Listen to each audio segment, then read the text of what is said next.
Prenons cette conversation avec Denis Garçon dans une autre perspective qui est celle de la communication avec le client et de la validation de l'astrologie par la consultation et du rôle du praticien de l'astrologie qui est un petit peu l'interprète de toute l'astrologie, qui est le traducteur de ce que l'astrologie a à dire au client. Ce client finalement ne connaissant l'astrologie, ne connaissant ce que l'astrologie a à lui dire qu'à travers ce que l'astrologue veut bien en dire. Et alors effectivement, le thème natal étant une très grande complexité, une mosaïque, un puzzle, l'astrologue, je dirais presque qu'il a le choix, il va trier les informations qu'il doit divulguer, il va réfléchir de la façon dont il doit le faire. Enfin bon, qu'est-ce que serait l'astrologie sans l'astrologue, en fin de compte, quelque part parce que c'est un peu, pour employer une expression un peu vulgaire, c'est un peu une usine à gaz. C'est-à-dire que l'astrologie, bien que vous ayez essayé de la simplifier, en tout cas de la structurer un peu davantage, elle n'en reste pas moins, mais on va s'en apercevoir davantage peut-être dans la conversation, elle en reste vraiment quelque chose d'extrêmement complexe, qui n'est pas du tout à la portée du client qui a que quelques minutes ou quelques heures pour rencontrer l'astrologue. Donc finalement, l'astrologue, il va faire écran, et en même temps, il va être interface entre le client et l'astrologue. Voilà, interface entre le client et l'astrologie, interface aussi entre le client et sa demande. Et je pense que pour effectivement éviter de se perdre, comme vous dites, parce qu'il y a de multiples facteurs dans un ciel, j'utilise une technique quelque part assez simple et celle qui m'a permis, à moi, avec laquelle je suis un peu rentré en contact avec l'astrologie. C'est un côté un petit peu thérapeutique pour le client. C'est de partir de la base de sa Terre, à lui, notamment de Saturne, parce que c'est le représentant de la Terre au niveau énergétique de l'être humain. Et ça va donner à l'astrologue, quelque part, un point de départ, le fond, les fondations de l'être, sur lesquelles il va pouvoir construire, avec les autres planètes, l'ensemble de l'échelle énergétique de l'être et lui redonner une structure. Parce que c'est ça qui est important, je trouve, quelque part dans la consultation astrologique. Il y a quelqu'un qui vient poser une question, il y a quelqu'un qui vient avec son problème, ses idées, sa façon de voir les choses, de voir la vie. Bon. Et l'astrologue va lui exprimer ce que son ciel astrologique lui dit. Et l'exprimer ainsi en décrivant cet être à travers ces différentes planètes qui représentent les chakras, les centres énergétiques de l'être, et dans la montée, ça permet à l'être de voir ce qui est important dans sa vie, de repositionner l'ensemble des éléments en fonction de cette importance, puis de construire un étage au-dessus, un autre, et ce qui permet de redresser l'être. Quelque part, je trouve important que, après une consultation, le ou la consultante, quelque part, elle se sente droite, debout. Je trouve que c'est ça qui est important, il faut être debout sur terre. Et les pieds sur terre, la tête dans les étoiles, si on veut, mais il faut trouver cet équilibre. Et je trouve qu'il est très important que les astrologues contribuent à redresser les êtres, parce que c'est une période très difficile que nous vivons, et les êtres qui viennent nous voir, ils ont besoin de savoir ce qui est important dans leur vie, ce qui va être plutôt accessoire, qui peut devenir important par la suite, mais quels vont être les points centraux de leur vie, là et là où ils doivent quelque part faire leurs efforts dans leur vie en général et dans le moment qu'ils vivent en particulier.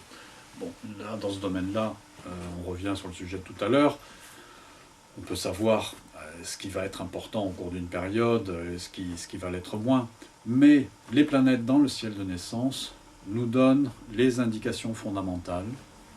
Elles nous donnent des indications de fond, elles nous donnent des indications de forme. Les nœuds lunaires, pour moi, nous donnent des indications de forme, de la vie, de forme un peu du tempérament, de la psychologie de l'être. Le fond, véritablement, ça va être avec Saturne que nous allons le trouver.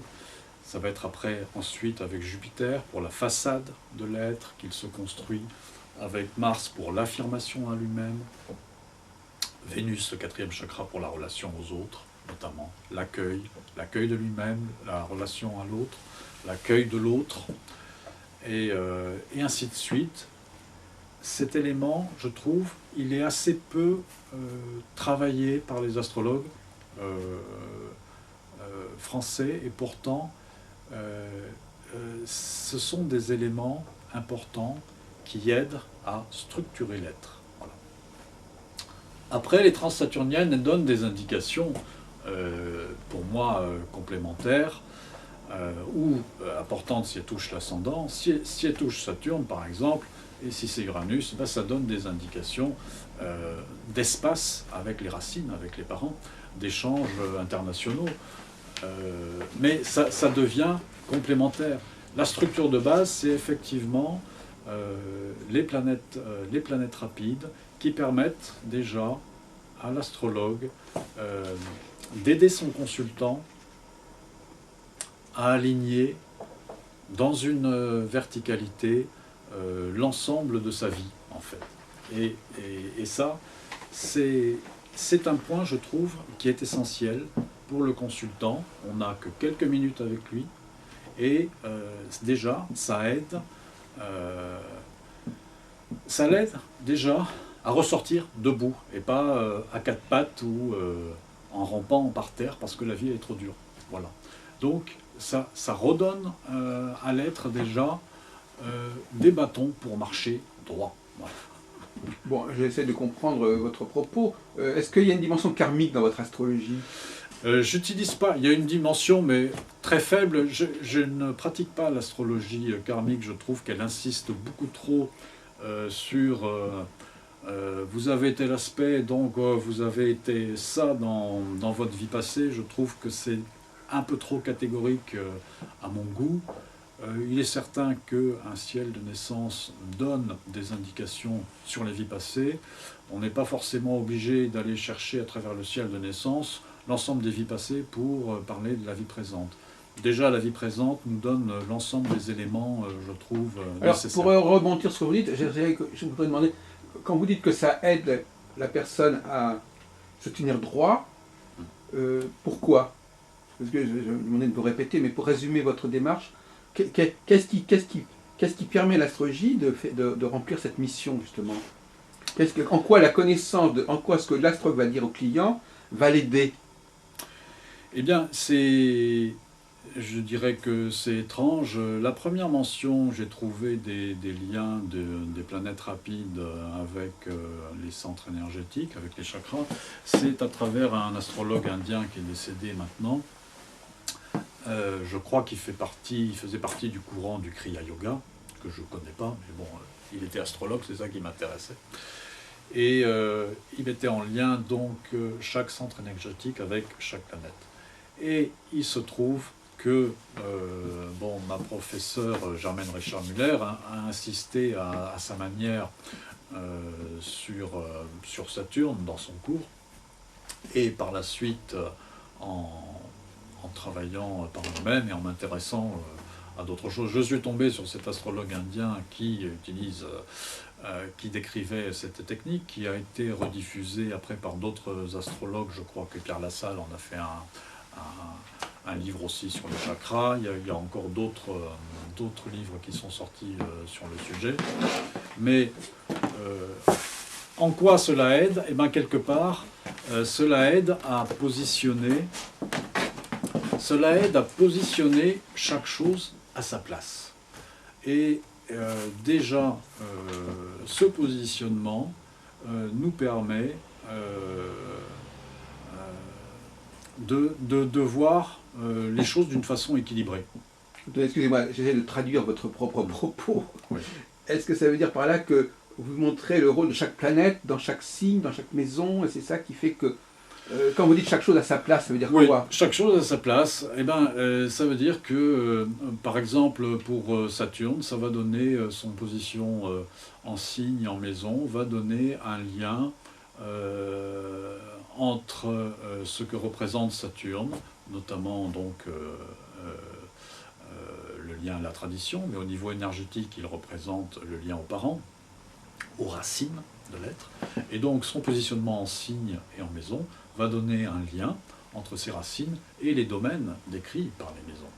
Donc ça va permettre déjà à la personne, rien qu'avec déjà ces éléments-là, de voir d'une autre façon son lien aux parents. Oui. Son lien aux parents, son lien à ses ancêtres, son lien ensuite à la Terre, parce que Saturne, il est représentant de la Terre. C'est une de ses significations générales, mais c'est une des significations générales du premier chakra, le lien à la Terre.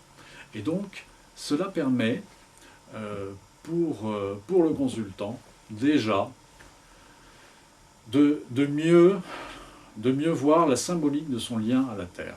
Et c'est la première base. Voilà.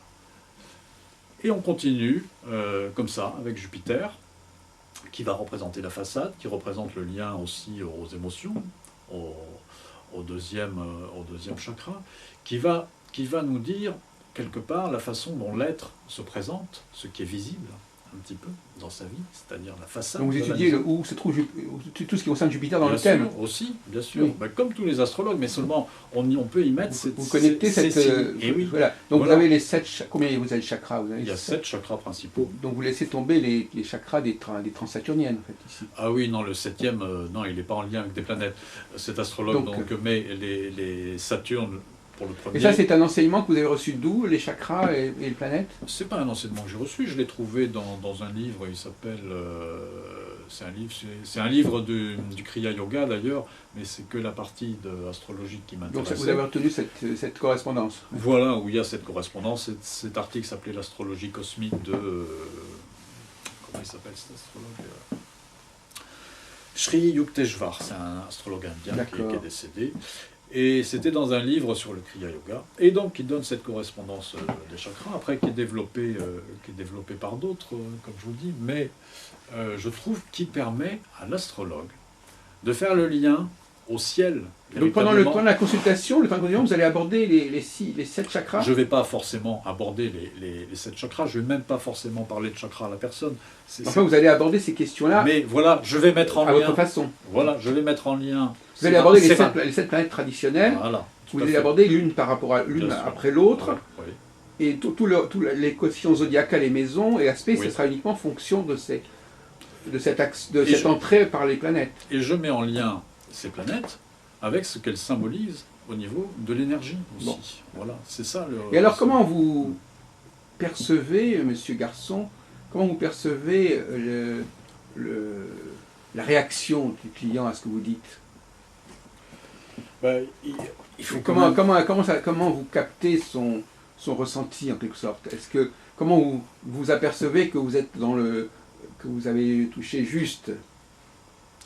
Ben, il est quand même important d'être dans un dialogue avec le consultant. Je trouve que c'est quand même, je trouve que c'est quand même mieux. Bon, on peut faire une consultation par écrit sans connaître la personne, ça m'est déjà arrivé. Des fois on a des retours, des fois on n'en a pas. C'est plus difficile puisqu'on n'a aucun contexte. Là, il y a des personnes qui vous posent une question et qui ne vous disent rien de leur vie. Donc, bon, on travaille quelque part à l'aveugle. Hein, donc, c'est effectivement plus difficile. Est-ce que c'est plus intéressant pour le consultant? J'en suis pas sûr. Je trouve que quand l'astrologue, il a au moins un peu le contexte de vie de la personne, il y a déjà des hypothèses qu'il élimine. Oui. Sinon, si vous n'avez même pas ce contexte de vie, vous êtes obligé de garder l'ensemble des hypothèses. Et voilà. Ça devient très lourd. C'est ce que je disais tout à l'heure. Effectivement, vous avez des moyens d'élaguer, de trier, Et oui, mais ça- qui sont aussi oui. fondés simplement sur ce que vous percevez de la personne ou sur ce que la personne vous apporte comme information la concernant. En France, ça c'est assez peu connu, mais je conseille aux personnes qui veulent une consultation astrologique, au préalable, de contacter l'astrologue et de lui exposer leur cas pour décrire un tout petit peu la vie et de poser ensuite la question qu'ils veulent voir étudier. Oui. Bon, si c'est pour, pour un jeune, il est quand même bien de savoir dans quel contexte évolue ce jeune, quelle éducation, quel type d'éducation il a reçu. Ça donne le point de départ de sa vie et ça va permettre d'envisager les sauts ou les efforts qu'il aura à faire s'il se projette dans une profession qui est à l'opposé de son cadre familial, par exemple. Hein. Donc c'est quand même important ça. Et c'est un gain de temps pour l'astrologue. La France, elle n'a pas la culture astrologique pour l'instant, et elle est plutôt dans le rejet de cette technique. Je pense que Cette méthode de travail, de dialogue. de l'astrologie, oui, en plus de ce dialogue consultant-astrologue, je trouve Parce que qui est vous nécessaire. connaissez ce qui se passe dans d'autres pays. Je sais qu'en Inde, il y a un entretien qui est quand même important au départ, avant la consultation. Parce que pour déterminer l'heure de naissance exacte. Ben, bien sûr, par exemple. Donc des fois on a des horaires, bon on sait très bien qu'ils sont arrangés à 5 ou 10 minutes. Quoi. Bon déjà si on a la première installation dans la vie de la personne, on peut déjà approcher un horaire un petit peu différent, mais ce n'est pas toujours le cas. Donc il est plus intéressant je pense pour les clients de commencer par un petit entretien avec l'astrologue. Voilà. Et qui permettra, même sans lui donner forcément des éléments, si la personne ne veut pas influencer l'astrologue dans un sens ou dans un autre, le laisser libre, ça c'est bien aussi que l'astrologue soit libre de ce qu'il va voir.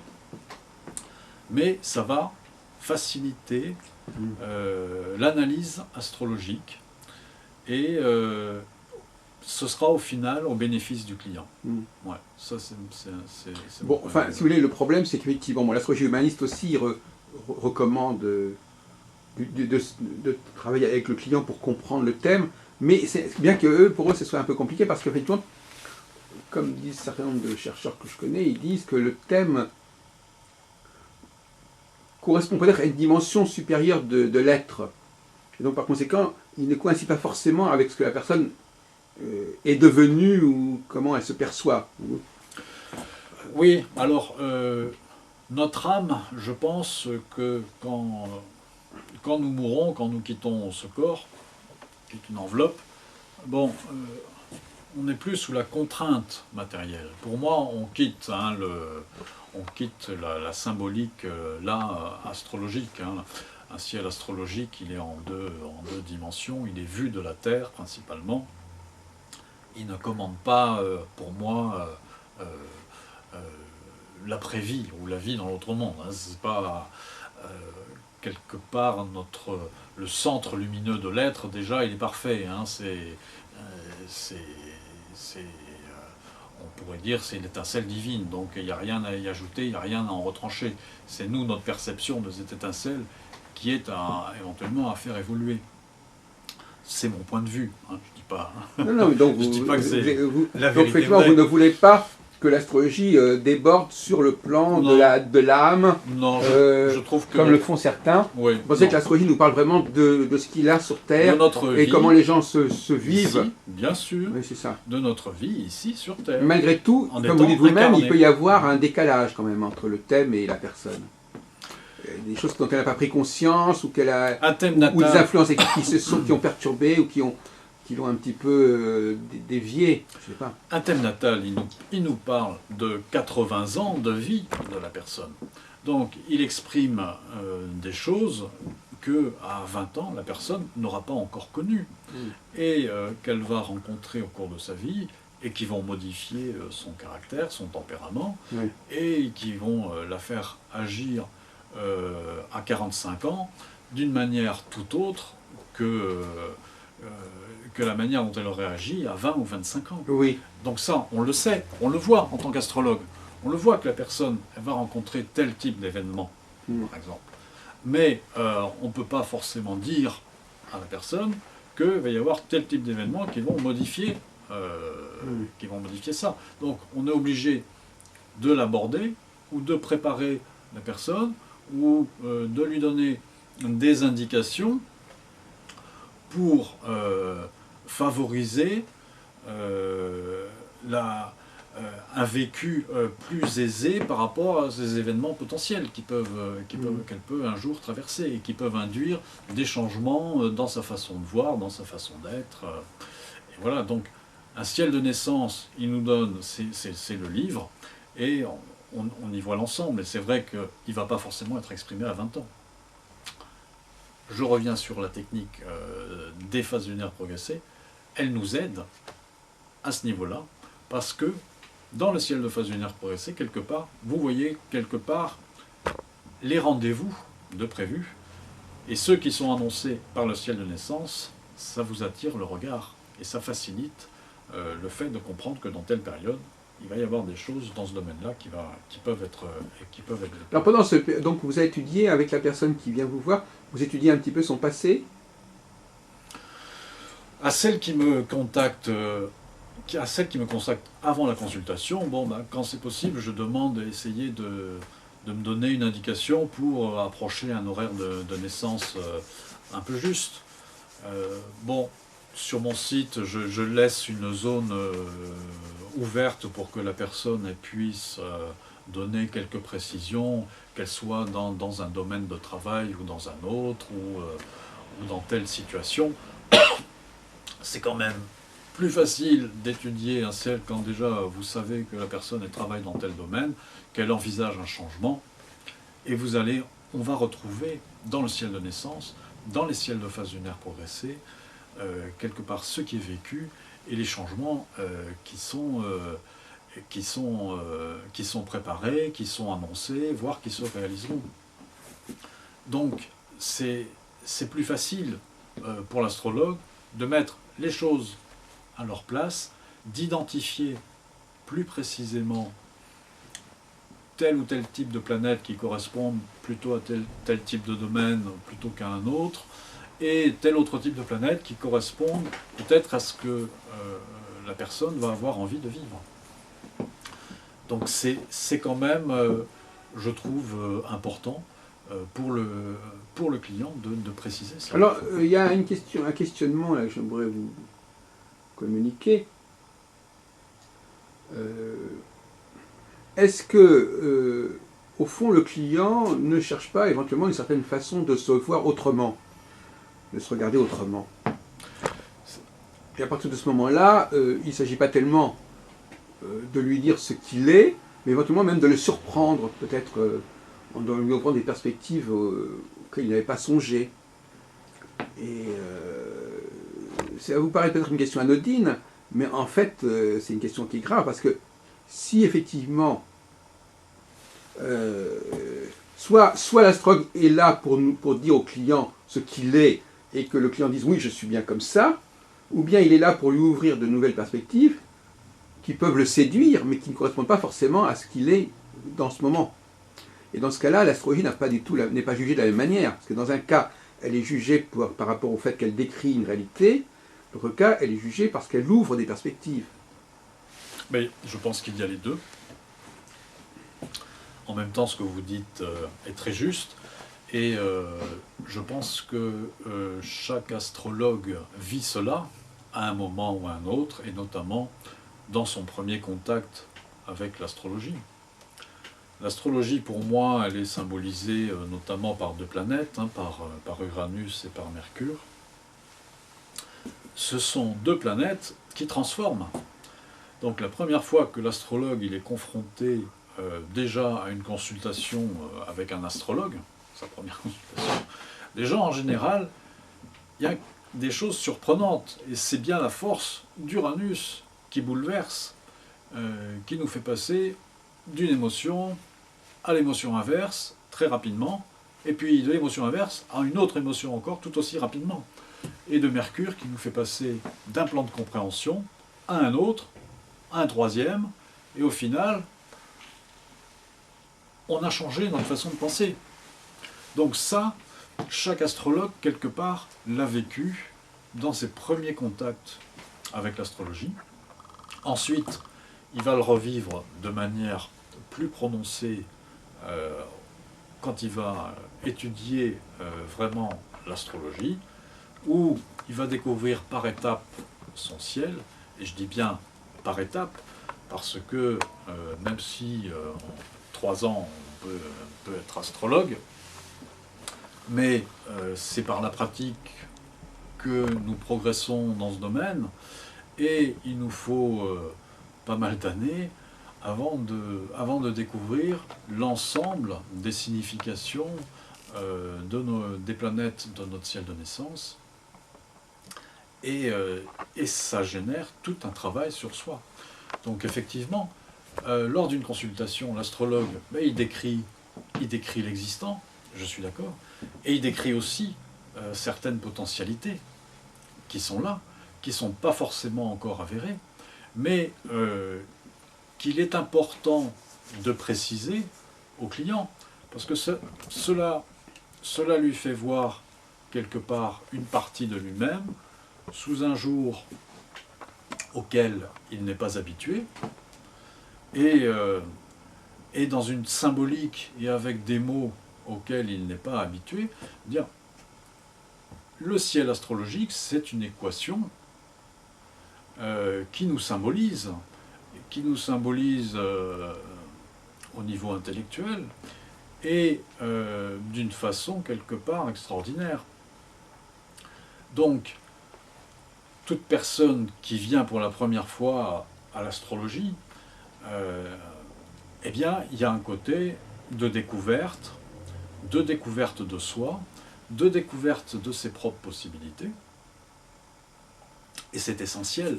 Et le rôle de l'astrologue, là, il est essentiel.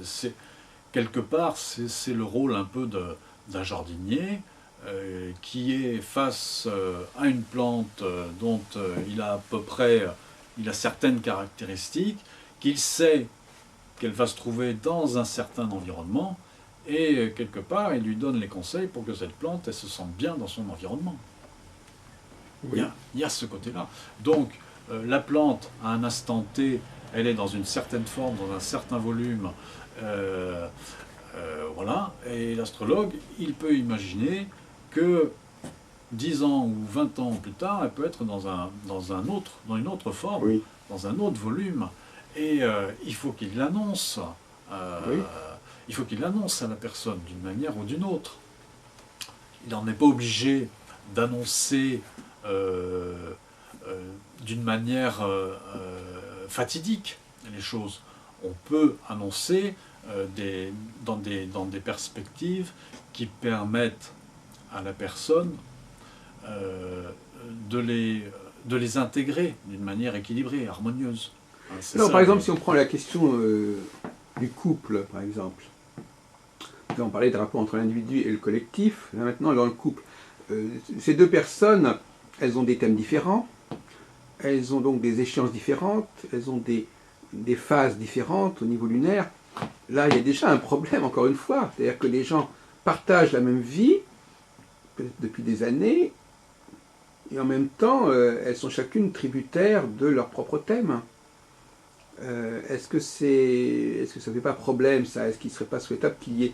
Moi, je milite plutôt pour une astrologie du collectif, donc je dis qu'à un moment donné, les gens changent, pas seulement individuellement, mais ils changent collectivement. À ce moment-là, il y a moins de problèmes. Si les gens évoluent collectivement, bon, le thème n'est pas déterminant. Donc, comment vous gérez le problème dans ce qu'on appelle les problèmes de synastrie, les problèmes de couple. Comment vous gérez le problème quand vous, dans une entreprise, quand les gens n'ont pas le même thème, qu'est-ce que ça va provoquer? Alors des décalages, des déphasages? Vous n'avez pas forcément de demande du couple, c'est assez rare. Bon, d'accord. Mais enfin, le problème se pose. J'en ai eu une fois, hein, un couple qui est venu vers moi pour me poser une question. C'était rare, c'était le couple qui venait. De toute façon, qu'on vous pose la question ou pas, les faits sont là. Les faits sont là, c'est qu'on a deux personnes qui, même quand quelqu'un vient et ne parle pas de son partenaire est supposé, d'après vous, avoir son propre thème, son propre rythme, son propre horaire. C'est pas... Et d'ailleurs, quand vous faites sa consultation à lui ou à elle, on pourrait se demander si vous ne devez pas aussi tenir compte du thème de l'autre. Enfin, je ne sais pas. Non, on doit tenir compte du thème de la personne qui nous pose une demande. Et malgré tout, alors vous savez bien qu'on peut voir dans le thème de la personne le personnage de l'autre. Bien sûr. Mais là encore, ce sont plusieurs astrologies qui existent. Alors il y avait une époque où effectivement, on n'avait que le thème natal et donc on voyait tout à partir du thème natal. Maintenant, on a d'autres éléments. Et ces autres éléments, ça vient un peu compliquer les choses. Je pense que, comme on en parlait tout à l'heure, je pense qu'il ne faut pas forcément opposer les choses. Je pense qu'il faut plutôt les voir dans une complémentarité par rapport aux techniques. Ça vient s'ajouter, c'est astrologiques. Si c'est votre pratique de travailler plus l'astrologie dans le collectif, bon, ça c'est votre outil. Hein. Moi, quand j'ai quelqu'un qui vient me demander « oh là là, je suis pas bien avec cette personne, oulala. » Bon, ben, effectivement, je lui parle de ce que je vois dans son ciel, donc je lui parle aussi de ce que je peux voir concernant la personne avec qui elle est, mais je lui parle d'abord et avant tout de la façon dont elle-même le vit. Hein, c'est pas à nous de changer l'autre. Hein.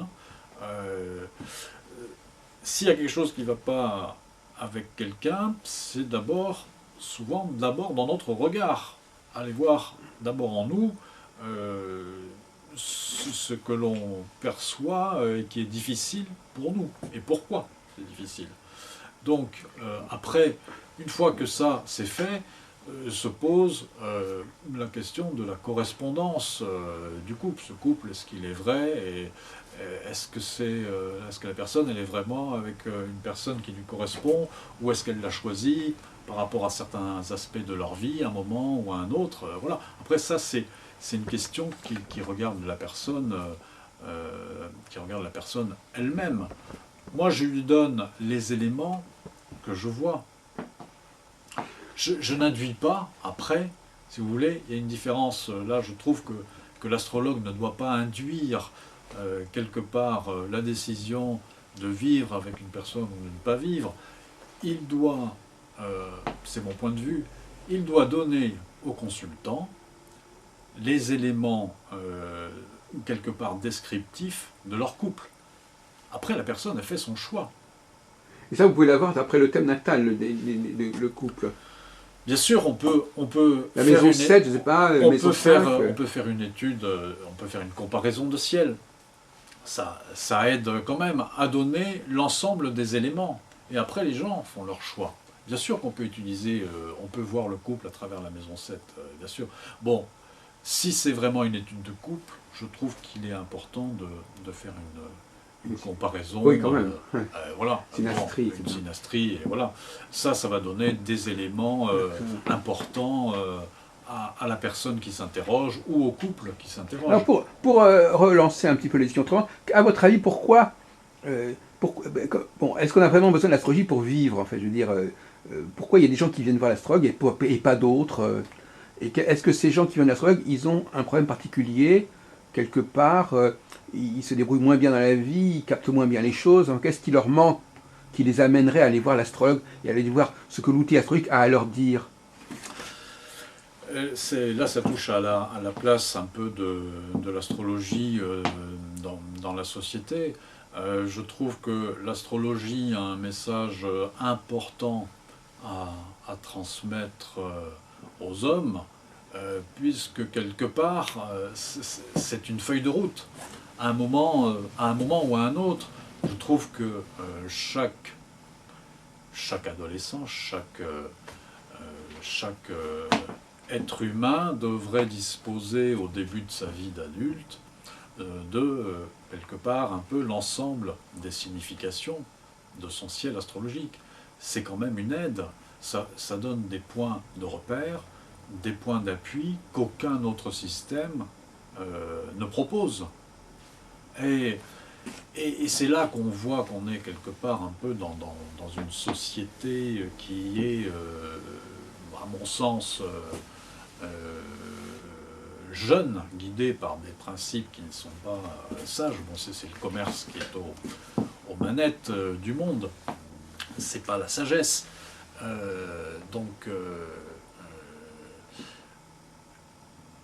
Ce serait important, je trouve, que chaque jeune dispose de ces informations.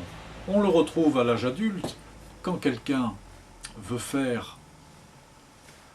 n'est plus bien dans sa profession, dans sa situation, une étude astrologique va offrir une réorientation, idem, qui va donner des éléments que la personne aura du mal à trouver par ailleurs. Soit elle va voir un voyant qui reçoit une image, il dit « Ah ben, je vous vois derrière une brouette ». Bon, ça peut être beaucoup de choses, hein. Ça peut être ponctuel, ça peut être permanent, ça peut vouloir dire différentes choses.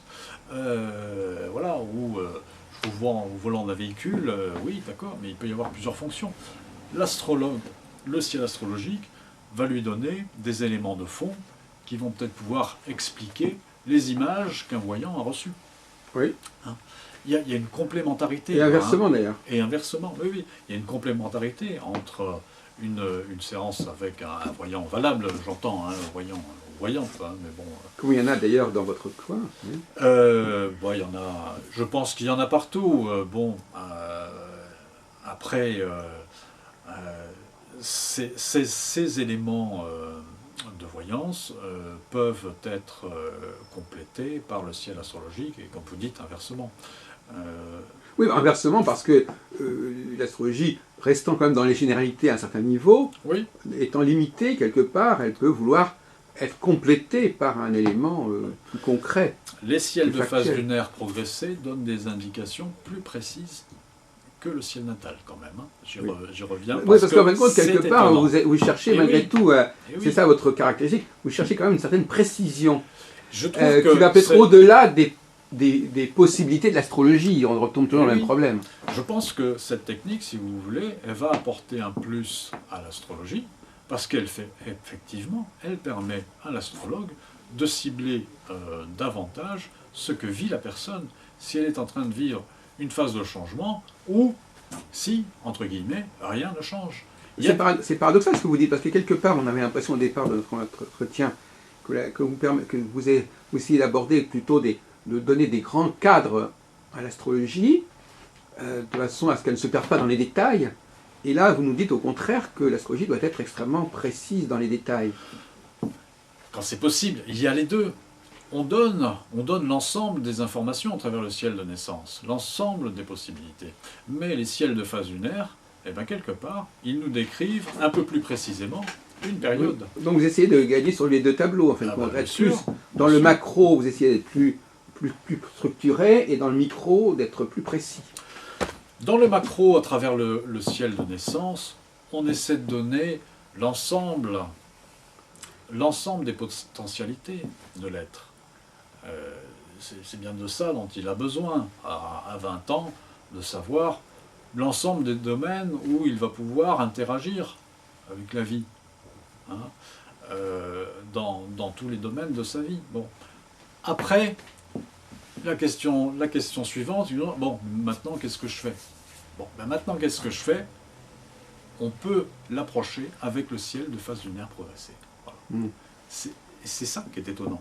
Oui. Et je pense qu'il ne faut pas s'en priver. Bien sûr. C'est pour ça que je pense que cette technique va aider les astrologues aussi à concrétiser, à être un peu plus dans le concret de la vie de leur consultant que ne le permet le ciel de naissance, qui est effectivement le livre. Le ciel de phase lunaire progressée, c'est le chapitre. La révolution solaire, le thème annuel progressé, c'est une page du livre. Et ce sont des éléments qui s'emboîtent, en fait. Et quand vous avez quelqu'un qui est en phase de réorientation,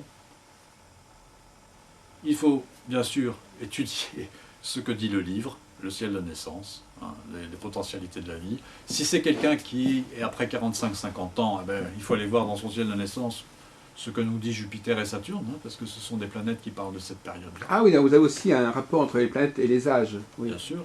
Mais également les ciels de phase lunaire qui correspondent à la période qu'il vit et qui vont affirmer, confirmer des hypothèses, des potentialités, là aussi, pour les périodes qui décrivent.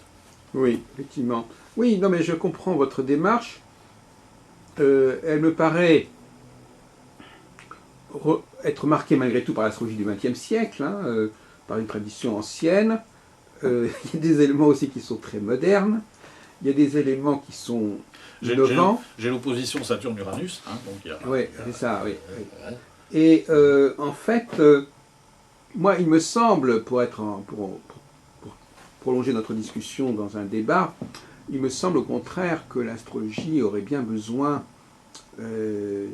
bon, votre mérite, si vous voulez, c'est d'avoir essayé d'organiser le temps, mais pas tellement l'espace. C'est-à-dire que le temps, vous le structurez, bien que vous le structuriez de façon sectorielle, puisque chaque personne aurait un temps différent. Enfin, malgré tout, au moins, il est un petit peu organisé, on n'est plus d'année en année. Mais alors, au niveau de l'espace, en revanche, on garde complètement cette idée de chaque personne étant dans son couloir à elle, en quelque sorte, dans son dans son fatum à elle, et il n'y a pas de destin commun il y a un destin commun, mais il n'est pas facile à cerner, puisqu'il n'y a pas d'outils astrologiques qui nous permettent de dire ce qui est commun aux gens pendant la période X ou Y. Et ça, donc vous avez effectivement travaillé dans l'organisation du rapport de l'individu à son propre temps, à sa propre vie, mais vous n'avez pas travaillé dans le rapport de l'individu pour lui ouvrir des perspectives dans le domaine du relationnel, en fait. C'est-à-dire qu'il n'y a pas par exemple, vous ne dites pas, par exemple, actuellement, il y a un changement dans les mentalités qui vous concerne aussi, mais vous n'êtes pas le seul à être comme ça, etc. Oui. Ça, on peut le voir quand même dans le ciel de naissance aussi avec les transits. Ah, oui, mais les phases lunaires... Mais les transits et les phases lunaires sont quand même seront liés au thème en question. Oui, oui, bien sûr. Non, mais... soit vous faites de l'astrologie pour étudier un peuple, auquel cas c'est une astrologie mondiale, grosso modo. Oui, vous avez une image un petit peu caricaturale de l'astrologie mondiale. Parce que l'astrologie mondiale, elle n'est pas fondamentalement séparée de l'astrologie individuelle. Il n'y a pas forcément une sorte de fossé entre les deux. Oui, mais j'entends. Et donc là, vous exagérez un petit peu, parce qu'effectivement, l'astrologie mondiale, quand elle nous dit que les personnes vont changer d'attitude, ça implique aussi des changements de la part de chaque personne. Oui. Donc les gens, avant d'être dans une problématique complètement individuelle, ce sont des êtres humains qui sont partie prenante des changements qui concernent l'humanité, changements qui ne sont pas forcément de très longue durée. Il y a aussi des changements qui peuvent être aussi de 7 ans en 7 ans, pourquoi pas. Mais je veux dire qu'il faudrait quand même commencer, vous qui voulez passer du général au particulier, il faudrait aussi que ce soit possible en ce qui concerne les changements qui interviennent dans le comportement individuel et qui sont des changements partagés. C'est-à-dire qui sont partagés. Moi, par exemple, pour vous dire la vérité, je travaille comme ça. Moi, je dis aux personnes, on est dans une phase qui va développer de nouvelles tendances chez les gens. Pas chez vous en particulier, mais vous aussi. Donc c'est pas parce que je parle des gens en général que je ne parle pas de cette personne. Après tout, nous sommes aussi des êtres humains. Mais ça on l'aborde, pour moi, ça s'aborde dans un ciel, le collectif, notamment effectivement à travers les transits. Le transit de Pluton-Uranus, il se positionne dans mon ciel entre la maison 9 et la maison 12, par exemple. Donc, ça me fait me transformer aussi dans mes façons de penser. Mais vous ne savez pas comment se transforment les autres. Je ne sais pas comment se transforment les autres. Non, mais justement, vous interdisez d'avoir une information sur autrui, alors que l'astrologie pourrait vous en donner. Ah non, mais je l'apprends l'information. Quand quelqu'un vient me voir, je vois bien aussi les transits, où est-ce qu'il s'intègre dans son ciel. Voyez, oui, mais alors à ce moment-là, il faudrait que vous définissiez les transits en dehors du thème natal. C'est-à-dire que vous disiez, par exemple, qu'il y a actuellement un transit, une opposition de telle planète à telle planète dans le ciel, comme on dit. Et voyons comment elle se répercute dans votre vie à vous, mais elle existe déjà en soi. Oui, bien sûr. À ce moment-là, il faudrait. Donc, je sais pas, je vais donner un exemple vidéo parce que je n'ai pas les positions en tête, mais par exemple, telle opposition entre Uranus et Jupiter, ou je ne sais pas quoi, eh bien, elle existe déjà en soi pour tout le monde. Oui. Il faut déjà la définir pour tout le monde. Et voyons comment, dans votre cas particulier, ça se présente. Si c'est la demande de la personne. Mais non, mais comment ça, si c'est la demande de la personne? La personne, elle demande à ce qu'on aborde ces problèmes de manière cohérente. Si la cohérence consiste à déjà décrire un global avant d'aborder le particulier, puisque la personne est déjà dans le global. Oui, mais la personne, j'ai rarement eu des clients qui viennent me demander la théorie astrologique. Non, mais il ne s'agit pas de théorie astrologique, il s'agit simplement de comment, par exemple, moi j'aime bien le gynécologue, enfin un gynécologue, vous allez voir, une femme va voir un gynécologue, le gynécologue, il ne considère pas que chaque personne est différente. Hein. Il y a quand même un point commun. Hein. Il y a l'utérus, il y a le mode de fonctionnement, il y a tout le processus de la fécondation qui est commun. Alors avant de commencer à étudier des cas, moi je sais pas, une femme qui irait voir un gynécologue et qui se dirait est-ce que ce gynécologue il connaît son métier ben, c'est déjà connaître ce que c'est qu'une femme. Bien sûr, mais je pense que le gynécologue il tient compte aussi de la façon d'être de chaque femme. Oui, mais dans un deuxième temps. Mais il a déjà une formation générale. Il a déjà une information d'ordre général, une information générale avant d'aborder les cas particuliers. Et bien c'était exactement ce qu'il faut faire en astrologie. Et donc l'astrologie mondiale, ce que vous appelez l'astrologie mondiale, elle apporte justement cet élément général. C'est-à-dire, nous sommes des êtres humains dans une époque donnée. Donc cette époque pour répondre à votre question, j'utilise l'astrologie mondiale en rapport avec la personne qui vient me demander une consultation. Ah oui? Bah oui, je veux dire, tout le monde... Alors, quand vous dites qu'il y a une période de crise, vous savez qu'il y a une crise. Tout le monde vit en ce moment... Mais ça, c'est même pas la peine de faire l'astrologie mondiale. À ce le carré de Pluton-Uranus, quelque part. Voilà. Bah, voilà, tout le monde vit. Voilà. Bon, mais ça, je l'intègre naturellement. Je ne dis pas spécialement à la personne... c'est de l'astrologie mondiale ou ce que vit l'humanité par rapport à ce c'est pour ça que je vous dis, par exemple, vous pouvez très bien... Moi, par exemple, si je parle à une personne de quelque chose qui est d'ordre général, je ne suis pas obligé de lui dire que c'est d'ordre général. Mais je dis, si c'est vrai pour tous les êtres humains à une époque donnée, c'est donc vrai pour cette personne-là en particulier. Eh bien, il faut en tenir compte en fonction de ce que disent ces planètes à la naissance aussi. C'est le principe aussi... Dans un deuxième temps, dans un deuxième temps, il y a aussi ce qu'on pourrait appeler l'astropathologie, monsieur Garçon, qui consiste effectivement, notez qu'on est dans une pathologie quelle qu'elle soit, même dans le cas par exemple d'une naissance prématurée. Il vient de naître une enfant, quand même, je crois qu'elle est sortie au bout de 3 mois. Hein. On a vu ça à la télévision. Et elle est quand même restée, on a quand même réussi à la faire vivre. Donc effectivement, tout spécialiste du général va être amené à étudier des cas particuliers, des cas exceptionnels. Et à ce moment-là, c'est tout à fait c'est un autre métier. Une chose est de décrire, de comprendre le corps humain. Une chose est de soigner la personne et d'intervenir, voyez-vous. Donc ce sont des métiers différents. Alors l'astrologue, il est pris entre ces deux métiers. Il a certainement le métier, il a, comme vous le dites, probablement, historiquement, le métier d'étudier le cas particulier de la personne, surtout si on est dans le domaine de l'astrologie médicale. Et l'astrologie médicale, à mon avis, il y a une sorte d'astrologie qui est née justement de ces pathologies. Quand quelque chose ne va pas, ne fonctionne pas normalement, eh bien à ce moment-là, on utilise des outils particuliers. Bon. Mais, dans le cas de l'astrologie, il est clair que l'astrologie nous parle aussi, c'est même sa vocation première, parce que quand même, on est dans le domaine du cosmique, de l'universel, donc elle n'est pas forcément obligée de descendre au niveau des petits problèmes personnels et des petits problèmes de santé. En même temps, elle décrit les deux.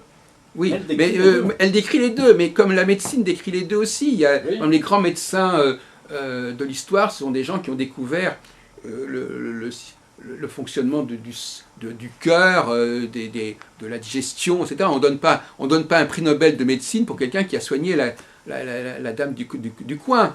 Hein. On donne le prix Nobel de médecine à quelqu'un qui permet de mieux comprendre les phénomènes généraux. Bon, alors, de même que la psychanalyse n'est pas uniquement une thérapie, c'est aussi une description générale Oui. de ce que c'est que le complexe d'Oedipe, oui. Les problèmes que tout le monde peut rencontrer et qu'on résout plus ou moins bien, Oui. mais qui est global. Oui. Le génie de Freud, si tant est qu'il ait raison, c'est d'avoir proposé un modèle général qui débouche effectivement sur une thérapie spécifique. Oui. Mais il faut déjà que le thérapeute qui n'a pas ce modèle derrière lui, il ne peut pas travailler véritablement, ou alors il fait autre chose. Bon, alors effectivement, dans le cas de l'astrologie, moi je note effectivement cette façon, disons, de... Bon, effectivement, comme on l'a dit tout au long de cette réunion, il y a l'astrologie mondiale de côté, l'astrologie individuelle de côté, comme si c'était deux astrologies complètement différentes, alors qu'en réalité, elles ne devraient faire qu'une. Oui. Elles ne devraient faire qu'une. Quelque part, elles font une de toute façon. Hein. Oui, mais malgré tout, c'est quand même essentiel. L'astrologie mondiale peut apporter beaucoup à l'astrologie individuelle. Elle peut lui apporter justement cette espèce d'assise générale, de point de vue global, qui est important d'avoir avant d'aborder le cas particulier, le cas pathologique. Je trouve quand même que c'est quand même plus difficile. Il y a énormément de significations qui sont symbolisées, puisqu'elles concernent l'ensemble des domaines. Tandis que dans l'astrologie d'un ciel de naissance, déjà, on réduit un peu le domaine, le champ d'application. Ah, mais moi je ne suis pas d'accord. Au contraire, je pense l'inverse. Moi je pense qu'au contraire, parce que tout simplement l'astrologie mondiale ne peut pas ne pas être générale. Donc moi je pense qu'elle met à un certain niveau philosophique, c'est-à-dire le niveau des concepts. Donc à partir de ce moment-là, on ne peut pas.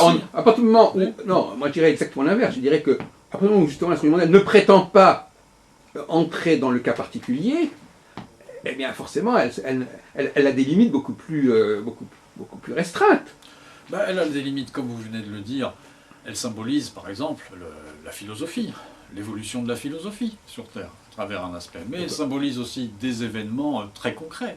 Elle symbolise... oui, jusqu'à un certain... Mais là aussi, Fukushima, encore une fois, par exemple, il faut savoir... carré Pluton, on est dedans.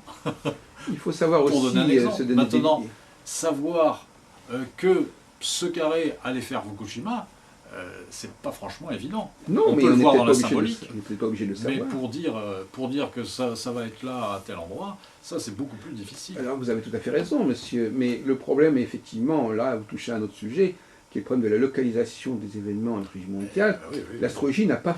C'est un sujet en soi, ça, par contre. En plus, non, mais je veux dire que c'est un autre problème encore, ça. Parce que, regardez, actuellement, on voit bien que les problèmes ne sont pas forcément localisés. Donc bon, deuxièmement, l'astrologie n'a pas à tout expliquer non plus. Bon, alors, ce qu'on a, en discutant avec vous, on a l'impression que finalement, le grand problème, ce sont les limites. On ne connaît pas les limites. On ne sait pas décider les limites de l'astrologie. À la limite, on pourrait presque vous dire que pour vous, il n'y a pas de limite. Si je devais aller très loin comme ça, il n'y a pas de limite ni dans l'infiniment grand, ni dans l'infiniment petit. On veut dire, on est dans l'illimité. Et ça, évidemment... quelque part, nous sommes enfants de l'infini, hein. Oui. C'est mon point de vue. Bon, alors donc, voilà. Bon, maintenant, mettre ça sur le dos de l'astrologie, c'est gentil, mais c'est peut-être beaucoup lui demander. Hein, maintenant, on vit une vie concrète qui a ses limites. Et l'astrologie, je trouve, elle s'applique assez bien aussi à ses limites. Elle symbolise aussi assez bien. Ça n'empêche pas, effectivement, d'intégrer dans le ciel de naissance les mouvements planétaires actuels, bien sûr. C'est très intéressant aussi. Et c'est parlant aussi pour la personne qui va être confrontée à certaines choses, à certaines évolutions, qui vont toucher certains points du ciel et qui vont la transformer au final, petit à petit, par touches répétées. Et ça la conduit à des points de vue qui se modifient et qui font qu'au fil des années, elle n'est plus tout à fait la même, quoi, hein. Oui. Cette astrologie a son intérêt tout à fait. Je ne le renie pas. Je trouve que les astrologies, d'une manière, souvent, ont toutes des choses intéressantes. Il faut essayer de les travailler en complémentarité. Ça rejoint ce qu'on disait au début, hein. C'est pas tellement des batailles d'astrologues qu'il faut, hein, parce que les astrologues avec Uranus, c'est pas une planète tendre, donc ils ont plutôt l'habitude de croiser le fer que de poser les épées sur une table et d'échanger. Alors ça, moi j'aurais plutôt l'impression inverse, curieusement. Moi qui connais bien le milieu astrologique, j'ai l'impression que il y a des périodes. D'abord, premièrement, ça dépend des périodes, puisque les phases vénusiennes et les phases martiennes, c'est pas toujours. Il y a une alternance, donc on ne peut pas décrire les comportements des astrologues une fois pour toutes. Mais actuellement, il me semble que globalement, les astrologues ne cherchent pas forcément à s'opposer les uns aux autres, hein. Moi, on peut même le regretter. C'est vrai que je dis ça, si vous voulez, il y a eu des époques. Vu de ma fenêtre et vu de mon. Oui, je ne sais pas à quoi vous faites allusion, mais il y a eu des époques où ça s'est produit. Mais les esprits se sont calmés, peut-être même trop calmés. Et à l'époque, bon, je pense qu'il y a 50 ans, par exemple, quand il y a des gens comme Gauquelin, comme Jean-Pierre Nicolas, comme André Barbeau même, qui apportaient des éléments de contestation, aujourd'hui, on est dans une sorte de... Oui, les gens sont un peu indifférents. D'ailleurs, à la limite, vous connaissez certainement la Fédération des astrologues, ou des choses comme ça. Des trucs oui, je ne suis pas inscrit. Bon, alors, effectivement, à la limite, si vous voulez, c'est du genre, chaque astrologue il fait ce qu'il veut, du moment qu'il respecte une certaine déontologie. Alors là, on ne se casse pas trop la tête. Il faudrait que je m'y inscrive. Alors, dans ce cadre-là, il faudrait que je oui, ça ne va pas très loin, vous savez. Les gens, ils doivent dire simplement qu'ils ne vont pas faire certaines choses, mais on ne va pas leur demander comment ils travaillent, à la limite. Donc, on pose le problème, on met la barre très bas. C'est-à-dire que, on dit, intellectuellement, vous faites ce que vous voulez, mais maintenant, au niveau de votre façon de travailler, de l'usage que vous en faites, là, il faudra faire attention de ne pas... Moi, je trouve que ça manque un petit peu des enseignements qui regroupent un petit peu toutes les facettes de l'astrologie. Je veux dire, on ne les perçoit qu'à travers un auteur qui est dans ce domaine, qui est dans cette optique-là, un autre qui est dans une autre. Voilà, ça manque un peu un enseignement un petit peu général et qui présente l'ensemble. Oui, mais là, on a l'impression, en vous entendant, que. On a l'impression, en vous entendant, M. Garçon, et d'ailleurs, c'est un peu l'impression générale, que finalement, il faut tout garder en astrologie. Ben, il ne faut pas forcément tout garder. Moi, il y a une technique là qui était sortie, j'avais acheté un bouquin là-dessus, je crois que c'était l'astrologie uranienne. Bon, oui, c'est de Gabriel Ruiz que j'ai interviewé. C'est très spécial, oui. C'est particulier. Mais c'est pas d'hier d'ailleurs. C'est pas d'hier. Je l'utilise pas, l'astrologie uranienne. Oui. Maintenant, je ne sais pas si...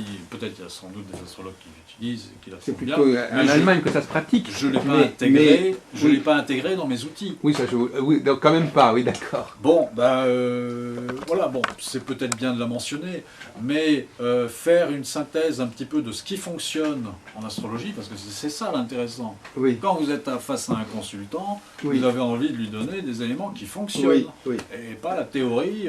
il y a beaucoup de choses qui fonctionnent en astrologie, voilà. Surtout par le talent des astrologues d'ailleurs. Oui. Parce qu'on a l'impression que toute astrologie, du moment qu'elle est dans les mains d'un astrologue ou d'une personne tout simplement, ou d'un psychologue, enfin de quelqu'un de compétent et d'intelligent, ça fonctionne. Et oui, mais maintenant, toutes les techniques ne fonctionnent pas forcément, on va dire, avec tous les astrologues à ce moment-là. Oui, peut-être aussi mais le présenter le mot ça. Fonctionner est un mot qui est un petit peu difficile à étudier, parce que quand vous parlez d'une automobile ou d'un appareil, ça fonctionne. Maintenant, utiliser le mot fonctionner par rapport au travail de l'astrologue, c'est quand même un petit peu exagéré. Hein. On ne peut pas dire de manière absolue que ça fonctionne ou que ça ne fonctionne pas. C'est intéressant que vous employiez ce mot-là. Je crois que vous avez fait pas mal de métiers au cours de votre vie. Oui. Alors, je ne sais pas si... J'emploie ce mot-là parce que justement, les ciels de phase lunaire progressée en sidéral, ils fonctionnent. Oui. Voilà. Et j'aime bien ce terme-là parce que c'est un terme simple, parce que c'est un terme concret. On n'est pas dans la théorie astrologique, on est dans le concret de nos vies quotidiennes. Oui.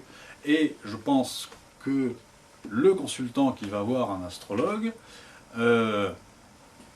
il peut avoir des informations philosophiques, mais ce qu'il vient chercher, c'est aussi du concret pour sa vie concrète. Et donc, je pense que l'astrologue, là, il vaut mieux qu'il se serve de procédés, entre guillemets, ou de techniques qui fonctionnent, plutôt que de techniques qui sont...